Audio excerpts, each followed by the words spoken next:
Kita semua pasti tahu bahwa saat kemerdekaan Indonesia di awalnya, laut-laut di antara pulau-pulau di Indonesia bukanlah milik Indonesia. Perdana Menteri Juanda yang kala itu menjabat dan Menteri Hairul Saleh merasa janggal dan menyatakan hal ini tidak benar. Kemudian, seorang pemuda berusia 20 tahunan bernama Mohtar Kusuma Atmadja diminta bantuannya oleh Menteri Hairul Saleh. Dengan ketekunan dan studi mendalam dari sejarah dunia selama bertahun-tahun, Indonesia akhirnya mengklaim laut di antara pulau-pulau Indonesia adalah milik Indonesia. Klaim laut itu begitu melegenda. Itulah yang kita kenal dengan nama Deklarasi Juanda pada tahun 1957. Seluruh dunia geger, dunia menentangnya dengan tidak ada yang menyetujuinya. Indonesia tidak tinggal diam dan terus mencoba meyakinkan dunia. Hingga tahun 70-an akhir dan tahun 80-an awal, Indonesia terus berjuang dengan gigih melalui diplomasi oleh Mohtar Kusuma Atmadja di konferensi PBB tentang hukum laut. Puncaknya adalah negosiasi Mohtar Kusuma Atmadja yang kala itu menjabat Menteri Luar Negeri Indonesia dengan State Secretary Amerika George Shultz. Dengan kelihayan seorang Mohtar, akhirnya dunia menyetujui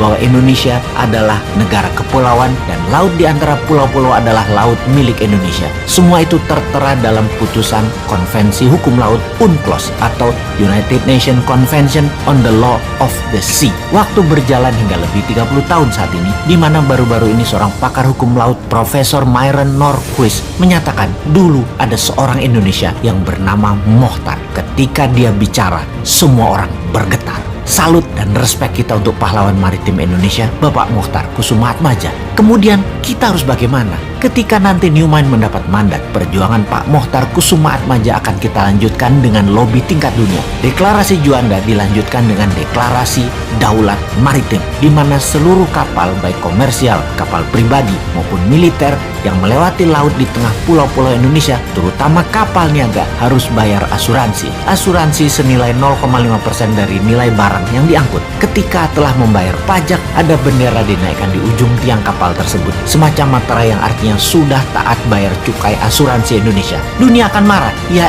iyalah, tapi kita harus bisa bagi-bagi permen. Kita harus pandai berbagi. Singapura dan Malaysia misalnya dapat 5-10%.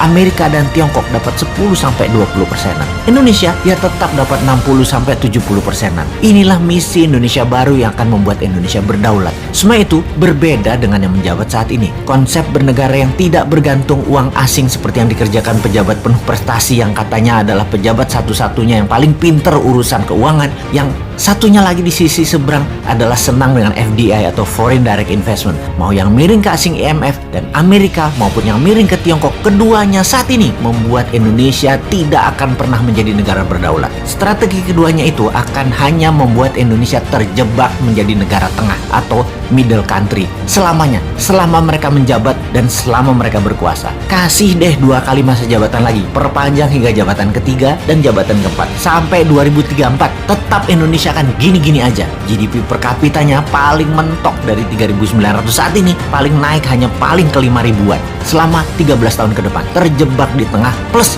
masih terus terpesona dengan asing. Untuk itu Indonesia harus berubah, harus berani, harus kompak, harus satu visi, satu misi, yaitu membuat Indonesia berdaulat. Salah satunya kedaulatan laut berserta kemanfaatan laut serta isinya. Selama ini iya, wilayah itu wilayah Indonesia. Kita sekarang minta lebih lagi karena kita mengurusi kerusakan lingkungan laut akibat 100.000 kapal asing melewati perairan Indonesia tanpa kita dapat benefit apapun, terutama benefit finansial. Kita tekor. Sahabat muda, zaman berubah cepat. Indonesia harus lebih dihargai. Pak Mohtar adalah pahlawan maritim Indonesia dan kita akan lanjutkan perjuangan beliau. Ambil kedaulatan laut dengan membuat semua yang melewati bayar cukai asuransi. Diharapkan dengan nilai barang 2.000 billion atau 2 triliun dolar, 0,5%-nya kurang lebih Indonesia mendapat 200 triliunan rupiah per tahunnya. Lumayanlah buat nyicilin hutang pejabat lama yang bisanya ngutang dengan etalase membangun pakai dana asing plus dilengkapi pasukan media buzzer sebagai alat pembenaran agar terlihat sukses. Intinya semua yang dikerjakan sekarang yang penting jadi sohor dan populer. Hutang kan yang bayar Newmind nanti.